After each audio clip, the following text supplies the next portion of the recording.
Bismillahirrahmanirrahim. Assalamualaikum warahmatullahi wabarakatuh. Alhamdulillahirrabbilalamin, kita dapat berjumpa lagi dalam mata kuliah metodologi penelitian pada kesempatan kali ini, yang insya Allah semuanya dalam keadaan sehat walafiat. Saya Lisana Sidkin Alia dari kelas 5B. Di sini saya akan mempresentasikan hasil jurnal yang telah saya analisis yang berjudul That's the way charges and transferred electrons are depicted in an oxidation reduction animation affects students explanation. Baik, untuk yang pertama yaitu latar belakang. Nah, fokus kimia ini yaitu pada konsep abstrak. Bersama dengan sifat yang saling terkait, dari konsep abstrak ini membuat pembelajaran kimia sulit bagi banyak mahasiswa. Beberapa dari kesulitan ini dapat dikaitkan dengan sifat triad kimia interkoneksi, yaitu antara mikroskopis, partikulat, dan konseptual simbolik. Tingkat mata pelajaran dan kebutuhan siswa atau mahasiswa tidak hanya bekerja dengan mahir di ketiga poin tersebut, tetapi juga untuk melihat dan membuat hubungan di antara ketiga tingkat ini. Nah, meskipun beberapa area atau konsep konten dalam kimia telah diidentifikasi dianggap sulit bagi mahasiswa atau siswa untuk belajar, konsep yang terkait dengan reaksi oksidasi dan reduksi dan elektrokimia sering didaftarkan sebagai beberapa yang paling sulit dipelajari oleh siswa atau mahasiswa. Yang kedua yaitu tujuan dari penelitian ini. Ada dua tujuan. Yang pertama, untuk menentukan apakah penjelasan siswa atau mahasiswa tentang proses oksidasi reduksi akan terpengaruh ketika dua variabel lain berubah, tetapi semua gambar visual lainnya dalam animasi tetap tidak berubah. Nah, dua variabel yang dimaksud ini yaitu cara muatan ion digambarkan secara visual dan cara elektron yang ditransfer digambarkan secara visual. Kemudian, untuk tujuan yang kedua yaitu memberikan penjelasan tingkat partikulat dan persamaan kimia seimbang tingkat simbolik setelah melihat video demonstrasi tingkat makroskopik reaksi oksidasi reduksi antara perak nitrat encer dan logam tembaga padat dan animasi komputer tunggal yang menggambarkan reaksi kimia pada tingkat partikulat. Nah, dengan demikian, penelitian ini mengharuskan siswa atau mahasiswa bekerja dengan menghubungkan tiga tingkat representasi yang berbeda, tetapi terkait dan yang digunakan ahli kimia untuk menggambarkan reaksi kimia dan fenomena lainnya. Nah, yang ketiga yaitu kajian teoritis. Agar pembelajaran bermakna terjadi di lingkungan multimedia, Meyer pada tahun 2009 menegaskan bahwa pelajar harus secara aktif terlibat dalam 5 proses kognitif. Yang pertama, memilih kata yang relevan. Yang kedua, memilih gambar yang relevan. Yang ketiga, mengatur kata-kata yang dipilih. Yang keempat, mengatur gambar yang dipilih. Dan yang kelima, mengintegrasikan berbasis kata dan gambar representasi berbasis.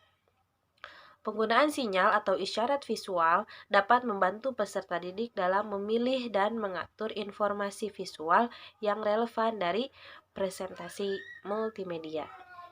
Isyarat visual melibatkan penambahan informasi visual non-konten ke presentasi multimedia. Nah, isyarat visual non-konten ini seperti panah, warna berbeda, gambar berkedip, dan lain-lainnya. Yang keempat yaitu metode penelitian. Nah, penelitian ini termasuk penelitian eksperimental dengan desain one group post-test pre-test.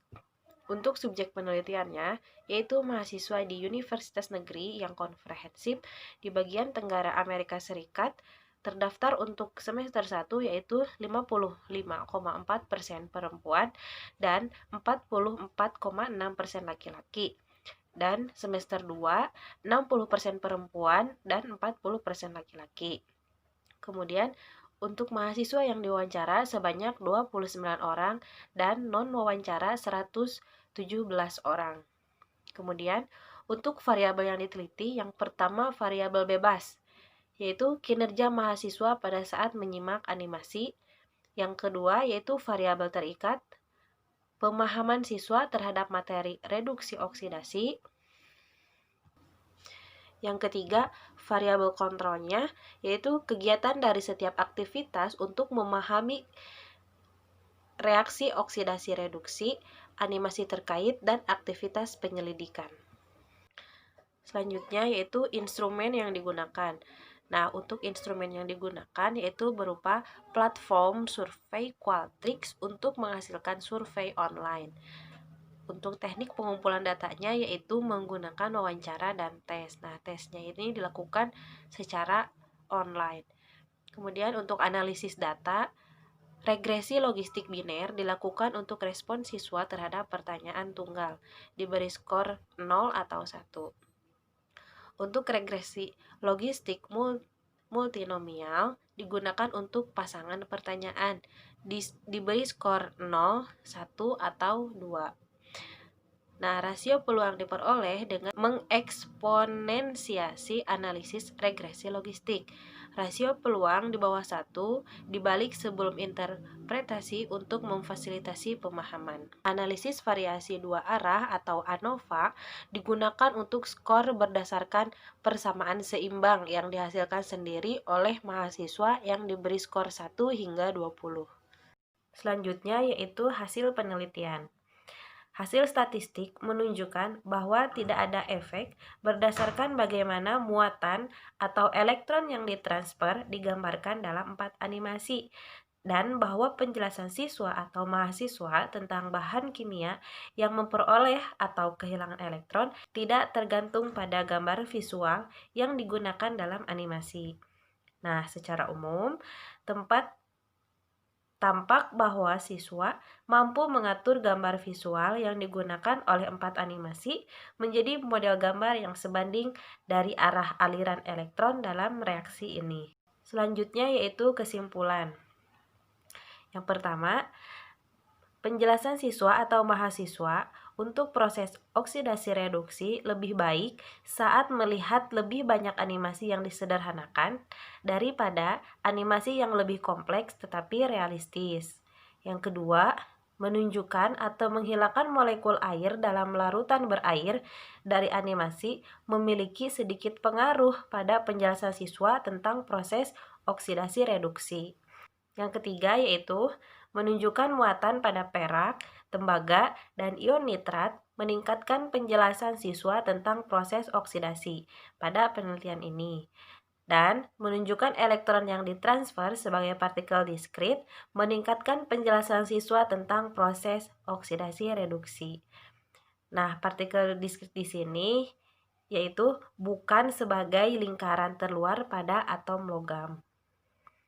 Nah, yang dimaksud partikel diskrit di sini yaitu bukan sebagai lingkaran terluar pada atom logam. Nah, yang terakhir, komentar terhadap jurnal. Nah, menurut saya, jurnal ini sudah bagus karena mengikuti langkah-langkah yang sesuai, yaitu diawali dengan judul, lalu abstrak, kemudian pendahuluan, kemudian metode, kemudian hasil dan pembahasan, dan yang terakhir kesimpulan. Tetapi pada subjek penelitian tidak bisa diketahui dengan jelas jumlah mahasiswa yang terlibat dalam setiap semesternya, karena di sini hanya dicantumkan persentasenya saja.